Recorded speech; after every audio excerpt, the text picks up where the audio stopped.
नमस्कार, हरियाणा न्यूज देख रहे हैं आप। मैं हूं आपके साथ केशव कुमार और स्वागत है आपका हमारे इस खास कार्यक्रम में।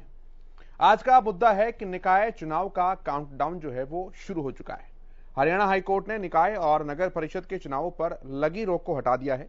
इस आदेश के बाद प्रदेश में जल्द ही निकाय चुनाव होंगे। इसके लिए सरकार और चुनाव आयोग की तरफ से तैयारियां लगभग पूरी भी कर ली गई हैं। हरियाणा में निकाय चुनाव का रास्ता अब साफ हो चुका है। हाईकोर्ट ने चुनाव पर लगी रोक को हटाया है। पंचायती चुनाव पर लगी हुई रोक को पहले ही हटा दिया गया था और अब हाईकोर्ट ने निकाय चुनाव पर लगी रोक को भी हटाने का काम किया। सरकार ने चुनाव आयोग को ये आदेश दिए हैं। हरियाणा चुनाव आयोग अब इस पर तारीखों का और आगे की प्रक्रियाओं का फैसला लेगा। चुनाव में 5000 ईवीएम इस्तेमाल होने की बात और जानकारियां सामने आ रही हैं।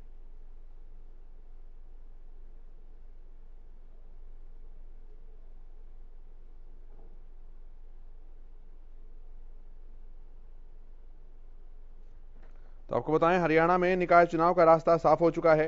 पंजाब और हरियाणा हाईकोर्ट ने रोक को हटाया है। पुराने नियम से अब चुनाव जो है वो संपन्न होंगे।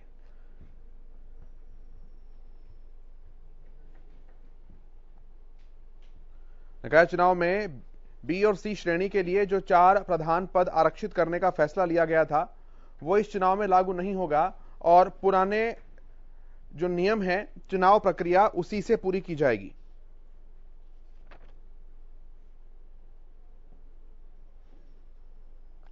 नगर परिषद और पालिकाओं के चुनाव में प्रधान पद को बीसी वर्ग के लिए आरक्षित करने को चुनौती देने वाली याचिका पर सुनवाई के दौरान हाईकोर्ट ने चुनाव पर लगी रोक को हटाते हुए निकाय चुनाव का रास्ता साफ कर दिया।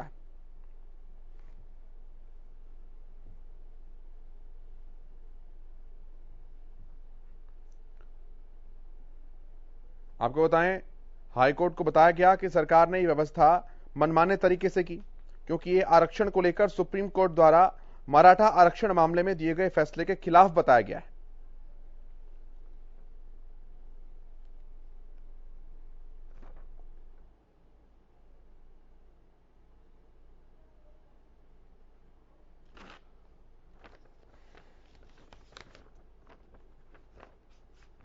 और बात करते हैं इस मुद्दे के ऊपर। प्रोफेसर विधु रावल हमारे साथ हैं, भारतीय जनता पार्टी के प्रवक्ता हैं। सुशील सिंह संवाददाता मेरे साथ न्यूज रूम से मौजूद हैं।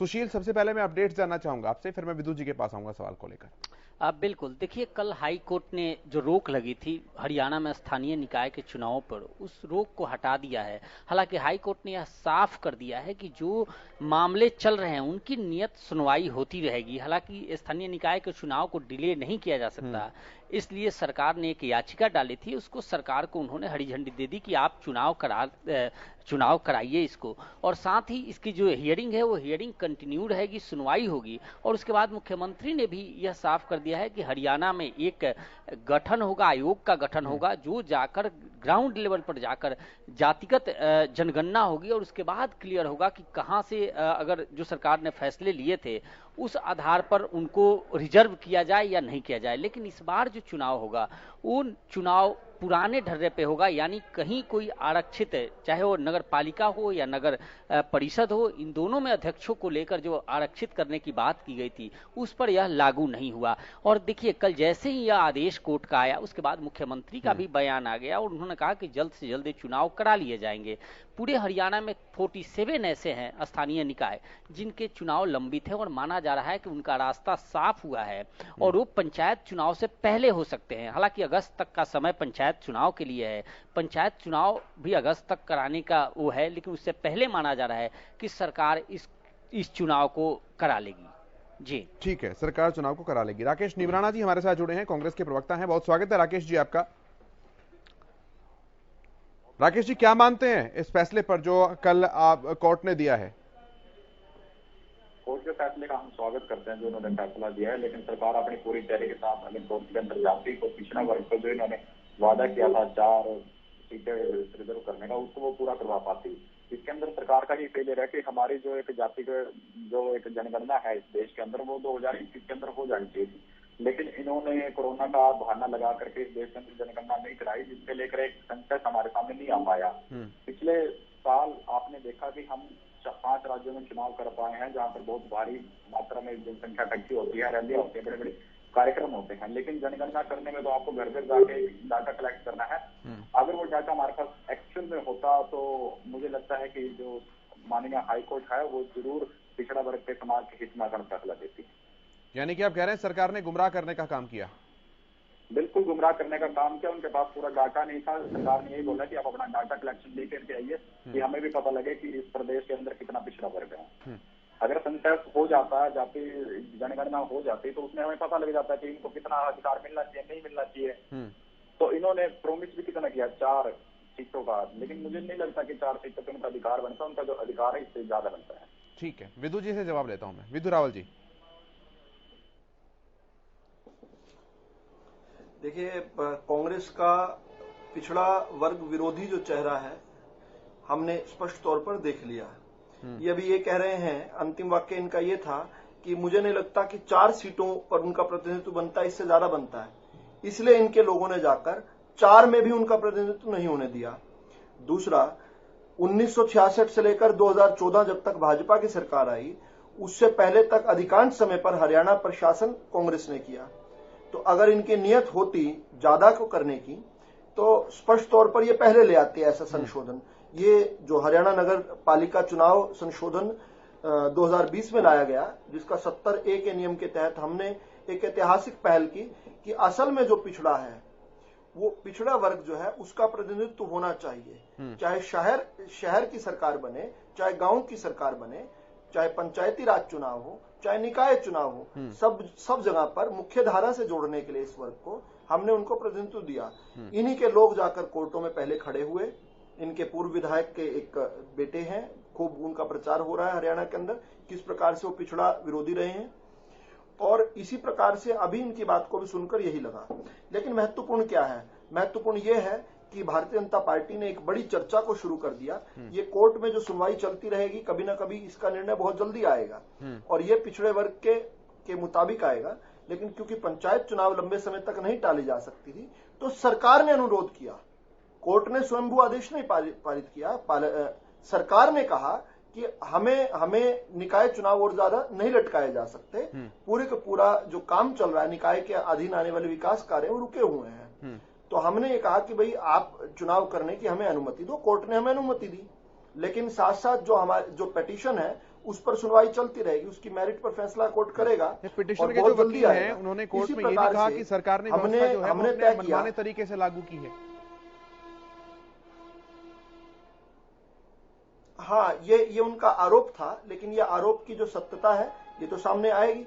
और मनमाने का होता है, हमें जनता ने रिप्रेजेंटेशन ऑफ पीपल एक्ट के तहत चुनाव जो हुआ उसमें जनता ने हमें बहुमत देकर सरकार दिया। लेजिस्लेशन हमारा काम है। मराठा आरक्षण मनमाना क्या होता था उसका हवाला दिया गया है। हमने सुप्रीम कोर्ट का जो फैसला था मराठा आरक्षण मामले को लेकर, उसके विपरीत मुझे ना अपनी आवाज की बहुत ज्यादा इको आ रही है। मैं दुरुस्त कराता हूं, एक बार वापस आऊंगा। सुशील जरा आप समझाइए एक बार सवाल। विदु जी मैं वापस आऊंगा, एक बार दुरुस्त कराता हूं इको की जो प्रॉब्लम आप बता रहे हैं। मैं तब तक सुशील के पास आ रहा हूं। सुशील, ये कहा गया है कोर्ट में याचिकाकर्ता के वकील की तरफ से कि सरकार ने मनमाने तरीके से लागू किया, और इसके साथ जो मराठा आरक्षण वाला सुप्रीम कोर्ट का मामला था उसके विपरीत जाकर सरकार ने इसके पक्ष में अपनी बात रखी है। बिल्कुल, देखिए समझना बड़ा आवश्यक होगा केशव। जो पूरे मामले को अगर हम देखते हैं, कोर्ट में हियरिंग को देखते हैं, तो उसे साफ लगता है कि पिछले 10 सालों में या सरकार के पास ऐसा कोई रिकॉर्ड नहीं है जिससे ये पता लगाया जा सके कि ये जो इलाका है वहाँ पिछड़े हैं, दलित हैं या कितने हैं। इससे पहले भी होता है, जो शुरुआत में आया है कि कई विधानसभा की सीटें आरक्षित कर दिया, लोकसभा की सीटें आरक्षित कर दिया, या नगर निगम या नगर पालिका या नगर परिषद के चुनाव होते हैं वहाँ सीटों को आरक्षित किया जाता है। लेकिन ये जो सरकार ने संशोधन किया 2020 में 70A को के तहत कि जितने भी नगर पालिका और नगर परिषद के चेयरमैन होंगे उनको आरक्षित BC कैटेगरी में, बैकवर्ड क्लास में रखा जाएगा, वो आरक्षित पद होंगे। तो इसको लेकर गुरुग्राम के ही नजदीक रेवाड़ी है, उस जिले के बावल के एक व्यक्ति ने इसको चैलेंज किया था, और मुझे याद है कि चुनाव पूरा कर लिया गया था, कवर हो गया था, और उसके बाद इसको चैलेंज किया गया। और चैलेंज बनता भी इसलिए था कि किसी इलाके में जहां ये देखिए, अमूमन अगर हरियाणा की राजनीतिक परिदृश्य की चर्चा करें, सभी 90 विधानसभा सीटों की चर्चा करें, कई विधानसभा ऐसे हैं जो उस वक्त उनको आरक्षित किया गया था, और अभी वहां जिस जनसंख्या के आधार पर, जिस बहुमत के आधार पर, जिस आंकड़े के आधार पर आरक्षित किया गया था, अब उसके आंकड़े बिल्कुल बदल गए हैं। तो निश्चित तौर पे जरूरत थी कि कहीं ना कहीं बदलाव की, और यही वजह था कि जो बावल के व्यक्ति ने चैलेंज किया, और धारूहेड़ा में नगर पालिका का चुनाव होना था, वहां भी जब किया गया तो उसके बाद सरकार को आज हालांकि हियरिंग हो रही है, और सरकार जब दोबारा गई तो सरकार को कोर्ट ने आदेश किया है, और सरकार ने एक चीज और अच्छी बात इसमें कही है कि एक आयोग बनाकर अब इसका आकलन किया जाएगा कि कौन से इलाके हैं, कहां पे कैसे कितनी संख्या है, और यह जनगणना जैसे ही आएगी निश्चित तौर पर इसे कोर्ट में पेश किया गया। इसी सवाल को लेकर विदु जी के पास आता हूं, फिर मैं राकेश जी के पास आऊंगा। विदु जी, कल अपनी प्रेस कॉन्फ्रेंस में मुख्यमंत्री मनोहर लाल ने भी इस बात को स्पष्ट किया कि कोर्ट ने जो हमसे आंकड़ा मांगा, तो सरकार के पास पूरे प्रदेश का तो जातिगत आंकड़ा है, लेकिन जिलेवार तरीके से जातिगत आंकड़ा नहीं है। जब जिलेवार और पंचायतवार जातिगत आंकड़ा नहीं है, तो फिर ये मांग क्यों रखी गई सर बीसी आरक्षण की? देखिए, हमने इसको लागू किया, केवल मांग नहीं की, हमने संशोधन किया मतलब अपना हरियाणा नगर पालिका जो नियम है, हमने इसको लागू किया। और लागू इसलिए किया क्योंकि हम जानते हैं लागू कितना प्रतिशत किया, केवल 4 सीटों की तो बात है, अभी केवल 4 पर ही तो शुरुआत हुई थी। क्या ये कोई क्या कोई ये मान सकता है कि 5 से 8% भी पिछड़ा वर्ग नहीं है? इससे तो अधिक संख्या में है ना। हमने तो फिर भी एक शुरुआत की थी, लेकिन इस शुरुआत पर अड़ंगा इन लोगों ने अड़ाया। और अभी मैं सुन रहा था, वो कह रहे थे कि कोरोना का बहाना बना दिया। नहीं, अड़ंगा वो सर लाखों लोगों को कर रहे हैं। इतनी अगर आप वो 4 सीटें भी चिन्हित करते तो उन 4 सीटों को चिन्हित करने के पीछे का क्राइटेरिया क्या होता? आपके पास वो डेटा कहां से आता कि इन सीटों पर जो है वो बीसी वर्ग की संख्या, आबादी ज्यादा है? ऐसा कोई ऑफिशियल आंकड़ा तो है नहीं। चलिए ये इसके लिए तो अब आयोग का गठन हो जाएगा, और आयोग जो है जो अपनी फाइंडिंग देगा, उसके बाद हो सकता है 4 के बजाय 8 या 12 सीटें भी हो जाएं। तो ये तो आयोग का विषय हो गया। अब तो नगर निकाय चुनाव जो है उनकी बात हो रही है, और उस पर भारतीय जनता पार्टी अपने विकास के प्लान के साथ जाएगी। हम निरंतर काम करते जा रहे थे, अब से पहले भी जो लोग कोर्ट में गए थे वो पिछड़ा विरोधी हैं, ये सारे समाज ने देख लिया, पूरे प्रदेश ने देख लिया। इनका हिडन एजेंडा है कि पिछड़ों को वंचित रखना, प्रतिनिधित्व ना देना, और यहाँ पर आवाज लगाते रहना, टीवी चैनल्स पर बैठकर और अखबारों में बड़े बड़े बयान देना। लेकिन इनकी करनी क्या है? कोर्टों में सरकारों के फैसलों के खिलाफ खड़े होते हैं। दूसरा, हमारी तैयारी जो है पूरी तरीके से है। हम पिछले 1 साल से हमने हर वार्ड की, हर जगह, हर जो चुनाव इकाई है सबकी समितियां गठित की हुई हैं। हमने हर वार्ड का हमने प्रभारी बनाया हुआ है, और हमारे यहाँ पर विस्तारक जो अपना घर, अपना परिवार, अपना काम छोड़कर जो है लगभग 6 महीने से लोगों के बीच में काम कर रहे हैं, संगठन का काम भी कर रहे हैं। इसके अलावा हमारे जो विकास के कार्य हैं वो अभूतपूर्व हैं। बहुत सारे हमारे ऐसे कार्य हैं जिनका पूरे देश के अंदर अनुसरण हो रहा है। चाहे कूड़ा संयंत्र की बात हो, चाहे कूड़े से इलेक्ट्रिसिटी बनाने वाला जो एक प्लांट सोनीपत में लग चुका है, गुरुग्राम में लगने वाला है, चाहे हमने जो एक पहल की कि जो पिछली गलतियां सरकारों ने कर रखी थी उनको, केशव जी अगर 1 मिनट दें तो मैं 1-2 आंकड़े बता दूंगा जल्दी से, फिर मैं राकेश जी के पास आ रहा हूं। चाहे बिना नक्शा पास किए जो कमर्शियल बिल्डिंग्स थी जी, तो उसके लिए एक पॉलिसी बना दी गई, और हमने कहा कि भाई नहीं, उनको भी रहने का अधिकार है। पिछली सरकार की गलतियों का खामियाजा आमजन क्यों भुगते? चाहे रिहेबिलिटेशन कॉलोनियों की बात हो, चाहे 20 साल की लीज पर जो है उनको मालिकाना हक देने की बात हो, चाहे ऑनलाइन प्रोसेसेस के तहत हमने जिस प्रकार से भ्रष्टाचार को बिल्कुल नेस्ते नाबूद किया है निकाय से। निकाय के अंदर कांग्रेस के समय एक बड़ा जबरदस्त भ्रष्टाचार का तंत्र चला करता था। एक के बाद एक ऑनलाइन प्रोसेसेस द्वारा हमने इसको दूर किया है। फर्जी राशन कार्ड खत्म किया, और फर्जी राशन कार्ड का मायने क्या है केशव जी? हमने 500 से 700 करोड़ रुपए की गेहूं बचा रहे हैं प्रतिवर्ष, जो कांग्रेस के समय भ्रष्टाचार की भेंट चढ़ती थी। 500 से 700 करोड़ बहुत बड़ी फिगर है। 5 स्टार रेटिंग प्रोग्राम की बात हो, चाहे पॉइंट्स को पक्का करने की बात हो, चाहे घर घर से कूड़ा उठाने वाला जो प्रोग्राम है, जो अब लगभग पूरे भारत के अंदर शुरू हो चुका है, शुरुआत हरियाणा ने की थी। हम इन विषयों को लेकर जनता के बीच में जा रहे हैं, और जनता हमारी पंचायत और निकाय चुनाव में इसका फायदा मिलेगा। ठीक है, मैं राकेश जी से जवाब लेता हूं। राकेश जी, एक तो वो आपको विरोधी बता रहे हैं कि आपने बीसी जाति के जो ये चुनाव का पूरा प्रकरण था, इसमें आप विरोधी बनकर जो है सरकार के अंदर गए, तो आप आरक्षण विरोधी हैं। पहला आरोप ये लगाया, और दूसरा जो उन्होंने कहा वो आपने डेटा के साथ सुना। अगर हाई कोर्ट ने इनसे डेटा मांगा और ये डेटा प्रोवाइड वहां पर नहीं करवा पाए तो विरोधी हम हैं। ये अपनी कमियां नहीं निकालने की, इनके पास कोई डेटा ही नहीं था, बगैर बिना किसी तैयारी के वहां चले गए। देश के अंदर जीएसटी लगाई, बगैर किसी तैयारी के लगा दी। देश के अंदर नोटबंदी कर दी, नए नोट छापे ही नहीं। हरियाणा के अंदर कितनी नौकरियां इनकी अधेर में पड़ी हैं, कितने ही काम इनके आते में पड़े हैं। नगर निगम की बात करते हैं, आपके हरियाणा के अंदर एक नगर निगम के अंदर आपके घोटाला चल रहा है, आपके पास उस चीज का कोई जवाब नहीं। और ये बात कर रहे हैं कोरोना की, नरेंद्र मोदी जी बोलते हैं कि इस कोरोना के अंदर 5 लाख लोग मरे, WHO बोलता है कि 47 लाख लोग मरे, एम्स के डायरेक्टर बोलते हैं कि इस देश के अंदर कितने डॉक्टर्स मरे, और पार्लियामेंट के अंदर खड़े होकर इनके सांसद बोलते हैं कि कितने लोग मरे। इनके पास इस देश के अंदर डॉक्टर जो इतनी पढ़ाई करके बढ़ता है उसकी जांच का कोई आंकड़ा ये जुटा नहीं पाते, और ये पूरे हरियाणा का जांच ये जुटाएंगे। बारी में इनकी सरकार रहते हुए पहली बार एक जनगणना इनके हाथों में आई और वो ये करवा नहीं पा रहे, नौकरियां ये लगवा नहीं पा रहे। हरियाणा सरकार ने जितना गरीबों का, पिछड़ा वर्ग का भला किया है, तो आप विद्युत जी आपको मैं गिनती बता देता हूँ कि 3,85,000 हमने गरीब आदमियों को 100 गज के प्लाट देने का काम किया, उनको मकान बनाने के लिए उनको पैसा मुहैया कराया गया। आपने लोगों के मकान तो तोड़वा दिया, आप पैसा उनको मुहैया नहीं करा पाए। तो आप बात करते हो गरीबों के और पिछड़ों की, आपने ना जाने कितने लोगों के बीपीएल कार्ड वो गलत बता रहे हैं आपके डेटा को राकेश जी। गलत नहीं है तो आप सर्च कर लीजिए जाके, आपको पूरा डाटा मैं प्रोवाइड करा देता हूँ। बता दीजिए वो कितने 100 गज के प्लाट, मैं बता देता हूँ। वो गलत बता रहे हैं, मैं उन्हीं से पूछ लेता हूँ, वो काउंटर क्वेश्चन कर रहे हैं आपसे। बताइए विदु जी।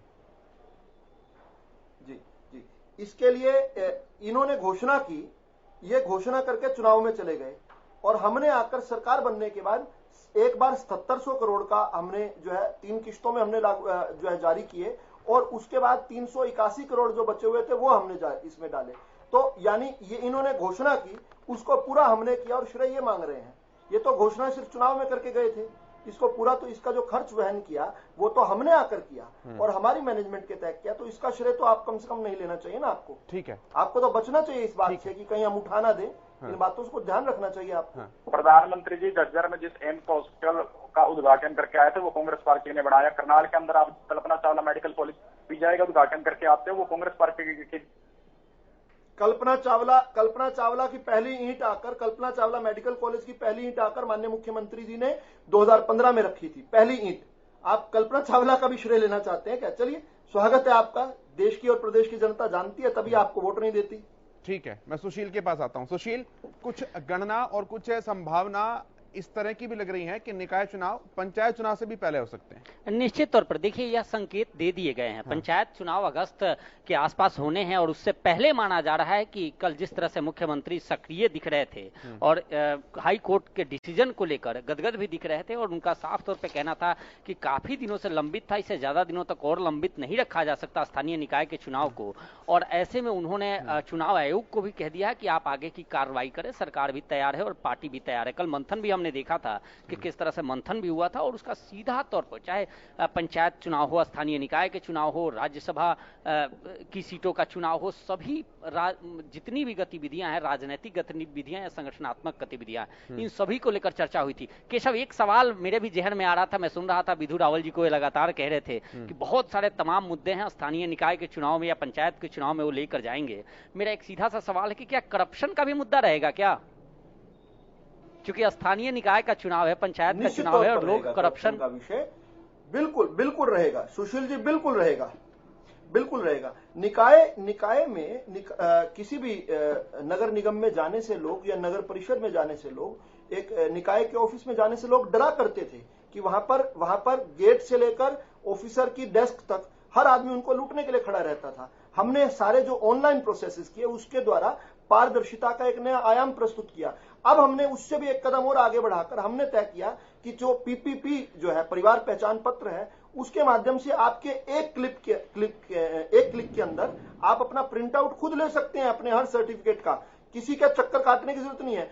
अरविंद केजरीवाल जी ने 2012 के अंदर एक पूरा आंदोलन लड़ा था, ये कहा था सिटीजन चार्टर लाएंगे। उनकी 3 बार मुख्यमंत्री बन चुके हैं, 2 बार दिल्ली में सरकार आ गई, आज तक दिल्ली के अंदर सिटीजन चार्टर नहीं आया, लेकिन हमने हरियाणा के अंदर सिटीजन चार्टर को लागू किया। हमने तय किया कि किसी एक चीज, कोई एक मांग है कोई एक सर्टिफिकेट किसी ने बनाना है तो वो कितने दिन में बनना चाहिए? ठीक है सर। 3 दिन में नहीं, बनना चाहिए, 7 दिन में केशव बनना चाहिए। केशव एक सवाल और जल्दी से सुशील, समय कम है थोड़ा सा। केशव बहुत राय जल्दी से, सिंह बहुत वो जल्दी जो से। अपने कांग्रेस प्रवक्ता है उनसे भी पूछ लीजिए कि किस तरह से करप्शन, अगर विधु रावल जी कह रहे हैं कि करप्शन खत्म हो गया, तो 2014 में जो बयान थे करप्शन को लेकर मुख्यमंत्री का, शायद कुछ दिन पहले भी ऐसा ही एक बयान हमने सुना है कि केवल भ्रष्टाचार ही नहीं खत्म करना, भ्रष्टाचार मानस भी खत्म करनी है। वो बयान में बदलाव कुछ खास नजर नहीं आया। इससे साफ लग रहा है कि बेशक से सरकार को 7.5 साल हो गए हों, लेकिन करप्शन कुछ खास खत्म नहीं हुआ, आज भी वही है। ठीक है विदु जी, जल्दी से फाइनल कमेंट दीजिएगा। राकेश जी से फाइनल कमेंट लूंगा, 10-10 सेकंड का समय सर, समय बहुत कम है। देखिए, इस पर आपने पूरी एक डिबेट रखी थी जी। और हमने ये कहा था कि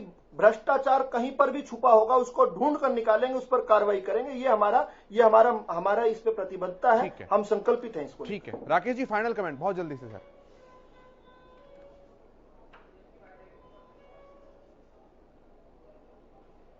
भाजपा वालों ने कैसर कॉलोनियां काट करके बेच दी और नगर निगम के तमाम अधिकारियों ने मिलकर के उनके ऊपर रजिस्ट्रियां भी करवा दी।